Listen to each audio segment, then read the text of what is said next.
Hello मेरे प्यारे foodies, कैसे हैं आप सब। तो आप सबकी बहुत ज़्यादा रिक्वेस्ट आई थी कि कनक हमें चिकन भुना मसाला बताएं, तो आज मैं आपके लिए रेसिपी लेके आई हूँ और इसे ना हम झटपट बनाएंगे क्योंकि इसे मैं बनाने वाली हूँ प्रेशर कुकर में। तो चलिए शुरू करते हैं। तो इसे बनाने के लिए यहाँ पे मैंने एक बोल में लिया है चिकन। तो ये करीबन आधा किलो से थोड़ा सा ज़्यादा चिकन है। तो अगर आपके चिकन के पीसेस थोड़े से और बड़े बड़े मोटे हैं तो आप उस पर स्लिट्स भी दे सकते हैं नाइफ से। इसमें मैं डालूंगी थोड़ा सा नमक, 2 टीस्पून में डाल रही हूँ अदरक लहसुन का पेस्ट, या फिर आप ऐसे दरदरा कूटा हुआ मैंने डाला है, सो कूटा है मैंने, ऐसे भी डाल सकते हैं, क्रश करके भी डाल सकते हैं। फिर मैं इसमें डाल रही हूँ 3 से 4 टेबलस्पून भरकर दही। फिर मैं इसमें डालूंगी 1/4 चम्मच हल्दी पाउडर, 1 चम्मच कश्मीरी लाल मिर्च का पाउडर, 1 चम्मच धनिया पाउडर, आधा चम्मच में डाल रही हूँ जीरा पाउडर, आधा टीस्पून में डाल रही हूँ ये गरम मसाला। और इन सारी चीज़ों को अच्छे से मिक्स कर लेंगे, जैसे कि सारे मसाले जो मैरिनेशन है ना दही और मसालों का अच्छे से कोट हो जाए चिकन में, तो ही आपके चिकन की जो पीसेस है ना एकदम सॉफ्ट और जूसी बनेंगे। तो इसको अच्छे से कोट कर लीजिए। ये देखिए अच्छे से सारे कोटिंग आ जानी चाहिए इसमें। और इसको हम मैरिनेट करने के लिए रख देंगे कम से कम आधे घंटे के लिए। तो जब तक ये मैरिनेट हो रहा है चलिए हम अपनी बाकी की तैयारी कर लेते हैं।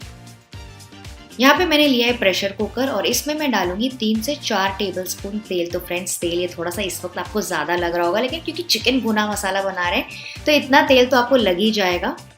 फिर मैं इसमें डालूंगी 1 चम्मच जीरा, 2 इलायची, छोटी वाली इलायची, 1 तेज पत्ता, 1 टुकड़ा दालचीनी का, 3 से 4 लौंग, 5 से 6 काली मिर्च के दाने, और मैं डाल रही हूँ 1 बड़ी इलायची। इसका भी बहुत अच्छा फ्लेवर आता है, पर अगर आपके पास नहीं है तो आप इसे स्किप भी कर सकते हो। बेसिक खड़े मसाले जो भी आपके पास घर में है वो आप सारे यूज कर लीजिए। इसको हल्का सा मिक्स कर लेंगे, जैसे थोड़ी सी फ्राई हो जाए और एकदम अच्छी सी खुशबू आ जाए इनमें से। और फिर मैं इसमें डाल रही हूँ 2 बड़े प्याज, जिससे मैंने इसे बारीक काटा है, मतलब बहुत बारीक नहीं काटा है, बिल्कुल इस तरह से जैसे मैंने काटा है। 2 प्याज मैंने डाला है बड़े वाले, और इसको मिक्स करके पकाएंगे 4 से 5 मिनट के लिए, या फिर जब तक ये अच्छे से सॉफ्ट ना हो जाए। सॉफ्ट होने के साथ गोल्डन ब्राउन भी होने चाहिए, क्योंकि प्याज को हमको यहाँ पे भूनना बहुत ज़्यादा इंपॉर्टेंट है फ्रेंड्स, क्योंकि हम भुना मसाला बनाने जा रहे हैं। तो प्याज को एकदम अच्छी तरह से भूनिए।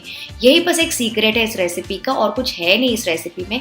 जब भी हम कोई ऐसी रेसिपी बनाते हैं ना तो उसमें जो मसाले और जो प्याज टमाटर होते हैं ना उसको बस अच्छे से भुना जाता है, ताकि वो एकदम तेल पे आ जाए, मतलब रोगन जैसे निकलता है ना उसको तेल कहते हैं, उस स्टेज पे आ जाए। उसके बाद हम सारी चीज़ें प्रोसेस करते हैं। तो ये देखिए प्याज हल्के से गोल्डन ब्राउन होना स्टार्ट हो गए, तो इसको हमें थोड़ा और पकाना है अभी, जब तक ये अच्छे से गोल्डन ब्राउन अच्छे से मतलब ऑलमोस्ट फ्राई ना हो जाए। तो इसके लिए मैंने इसमें थोड़ा सा ज़्यादा तेल यूज़ किया था। ये देखिए प्याज अच्छे खासे गोल्डन ब्राउन हो गया, मतलब ऑलमोस्ट फ्राई हो गया, आपको देख के पता चल रहा होगा अच्छा खासा ब्राउन कलर आ गया है। तो इस वक्त मैं इसमें डाल रही हूँ 2 टीस्पून भर के अदरक लहसुन का पेस्ट। तो यहाँ पे मैंने क्रश करके डाला है ताकि उसका फ्लेवर थोड़ा ज़्यादा आए। आप चाहे तो पेस्ट भी डाल सकते हैं, कूट के भी डाल सकते हैं। इसको भी मिक्स करके पकाएंगे प्याज के साथ। तो इस वक्त फ्लेम लो मीडियम पे रखना है, वरना आपकी प्याज जल्दी से जल सकते हैं। इसे भी पकाएंगे थोड़ी देर के लिए, जब तक अदरक लहसुन का कच्चापन निकलना चाहे। तो ये देखिए प्याज एकदम अच्छे से भुन गए, गोल्डन ब्राउन हो गया, मतलब ऑलमोस्ट ब्राउन हो गए, जैसे मैंने आपको बताया अच्छे से फ्राई हो गए। बिल्कुल ऐसा ही कलर हमें चाहिए, तो ही आपके भुने मसाले का कलर एकदम अच्छा आएगा, ग्रेवी का कलर आपको बहुत अच्छा आएगा इस कलर तक के अगर आप प्याज को पकाएंगे तो इस वक्त मैं इसमें डाल दूंगी 1/4 चम्मच हल्दी पाउडर, 1 चम्मच लाल मिर्च पाउडर, 1 चम्मच धनिया पाउडर, और मैं यूज़ कर रही हूँ बस 1 टीस्पून। ये देखिए कितना मैं यूज़ कर रही हूँ, बस 1 टीस्पून, जितना रेगुलर हम चम्मच यूज़ करते हैं, 1 टीस्पून बेसन। और इसे भी मिक्स करके पकाएंगे, जैसे कि सारे मसाले अच्छे से भुन जाएं तेल में प्याज के साथ, और जो बेसन है ना वो भी अच्छे से कुक हो जाएगा, मतलब वो भी फ्राई हो जाएगा इस तेल में, तो उसका पूरा कच्चापन निकल जाएगा। ये देखिए बेसन अच्छे से भुन गया है, क्योंकि ऊपर से थोड़ी थोड़ी झाग आने लगी है, तो बेसन अच्छे से कुक हो गया है। ये देखिए मैं आपको पास से दिखाती हूँ, सारे मसाले और बेसन एकदम अच्छे से भुन गए हैं। तो इस वक्त मैं इसमें डाल दूंगी बिल्कुल थोड़ा सा पानी, और इसे भी मिक्स कर लेंगे ताकि मसाले जले ना।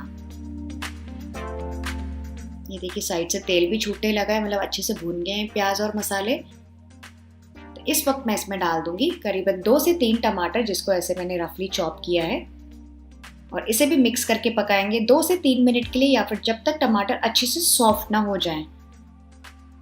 तो थोड़ा सा मिक्स करते जाइए।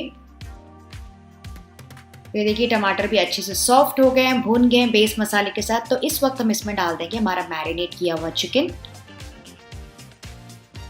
साथ में मैं डाल रही हूँ थोड़ी सी हरी मिर्च। तो एक मिर्ची थोड़ी सी पुरानी थी तो लाल ही हो गई है, और इसे भी डाल के थोड़ा सा मिक्स करेंगे और चिकन को भूनना स्टार्ट करेंगे, क्योंकि हम बना रहे हैं भुना मसाला। तो अब आती है बारी चिकन को भूनने की। तो इसको लगातार ऐसे मिक्स करते जाइए ताकि ऊपर की जो कोटिंग है ना चिकन की वो ऑलमोस्ट वाइट ही हो जानी चाहिए, क्योंकि यहाँ पे भुनना चिकन को बहुत ज़्यादा इंपॉर्टेंट है पानी डालने से पहले। तो इसको मैंने ऐसे भून लिया है करीबन 3 से 4 मिनट के लिए। तो धीरे धीरे आप देखेंगे चिकन अपना पानी छोड़ रहा है, और दही भी जो हमने डाली थी मैरिनेशन में वो भी अपना पानी छोड़ रही है। तो थोड़ा सा बेस ग्रेवी आ गई है इस मसाले में। तो मैंने इसको लगातार इसी तरह से भूना मीडियम फ्लेम पे करीबन 4 से 4.5 मिनट के लिए। तो इस वक्त अब इसमें डाल देंगे पानी। तो सबसे पहले मैं मैरिनेशन जिसमें मैंने बनाया था वो वाला पानी डाल रही हूँ, और साथ ही हम डाल देंगे थोड़ा सा एक्स्ट्रा पानी भी। बहुत ज़्यादा पानी हमें यहाँ पे नहीं डालना है, क्योंकि हम ग्रेवी नहीं बनाने वाले हैं आज चिकन की, चिकन भुना मसाला बनाने वाले। तो वो थोड़ी सी गाढ़ी ग्रेवी होती है, बस इतनी कि वो लटपट जाए उसमें। उसको ऐसा आप स्टार्टर भी क्योंकि खा सकते हैं। तो इसको मिक्स करके पकाएंगे थोड़ा और। तो इसको अच्छे से मिक्स कर लेंगे और इसको अभी ढक लेंगे, और इसको लिड से ढक के उसके बाद हम इसमें 1 सीटी बजने देंगे। तो फ्रेंड्स ध्यान रखिएगा, क्योंकि इसमें चिकन हमने काफ़ी देर तक के भूना था, तो चिकन जो है ना 1 ही सीटी में पूरी तरीके से पक जाएगा। वरना अगर आप इसको ओवर कुक करेंगे ना तो उसके एकदम चिथड़े उड़ जाएंगे, वरना चिकन आपका एकदम टूटा फूटा हो जाएगा। तो इसमें आने देंगे बस 1 सीटी, और फिर गैस का फ्लेम ऑफ कर देंगे, और उसके बाद खोल के हम इसमें बाकी की भुनाई करेंगे। तो ये देखिए 1 सीटी बज गई थी। उसके बाद मैंने इसका पूरा प्रेशर निकलने दिया है। देखिए इसका पूरा प्रेशर निकल गया, अपने आप इसको नहीं खोलना है, इसका पूरा प्रेशर निकल गया है। तो ढक्कन हटा के देखते हैं। वाह, देखिए कितना बढ़िया तरीके से चिकन एकदम भून गया, ऊपर से तेल भी आ गया और बॉईल भी हो रहा है अभी तक के। और चिकन मैं आपको दिखाती हूँ एकदम अच्छी तरीके से पक गया और ओवर कुक भी नहीं हुआ। मतलब जो पीसेस है ना, नहीं तो एकदम टंगड़ी अलग हो जाती है, पीसेस अलग होता है, छूट जाता है, वैसा नहीं बिल्कुल हुआ है। तो ये चिकन अच्छे से पक भी गया है और इसमें ग्रेवी भी है। तो अब इसमें हम करेंगे इसकी बाकी की भुनाई। तो इसको लगातार ऐसे मिक्स करते जाइए, और इसको लो फ्लेम पर हम ऐसे थोड़ा सा और भून लेंगे ताकि अच्छा सा कलर आ जाए। तो इसमें मैं डाल रही हूँ थोड़ा सा नमक, फिर मैं इसमें डाल रही हूँ 1 से 2 टीस्पून चिकन बिरयानी मसाला, या कोई भी स्पेशल मसाला अगर आपके पास है तो वो आप यूज़ कर सकते हैं, वरना आप सिर्फ गरम मसाले से भी चला सकते हैं। तो यहाँ पे मेरे पास एक चिकन मसाला था तो वो मैं डाल रही हूँ, और साथ ही मैं डाल रही हूँ यहाँ पे 1 चम्मच भर के ये गरम मसाला। इन दोनों चीज़ों से इस भुना मसाला में ना बहुत ही अच्छा कलर तो आएगा ही, और साथ में बहुत अच्छा फ्लेवर भी छूटेगा। और इसे भी मिक्स करके पकाएंगे 2 से 3 और मिनट के लिए। तो पकाते पकाते ये देखिए चिकन की जो ग्रेवी है ना थोड़ी सी गाढ़ी भी हो जाएगी, और इसका जो कलर है ना वो भी गहरा हो जाएगा, क्योंकि हमने इस पे यूज़ किया चिकन मसाला और गरम मसाला। तो मैंने इसे लो फ्लेम पर ऐसे ही छोड़ दिया था करीबन 4 से 5 मिनट के लिए।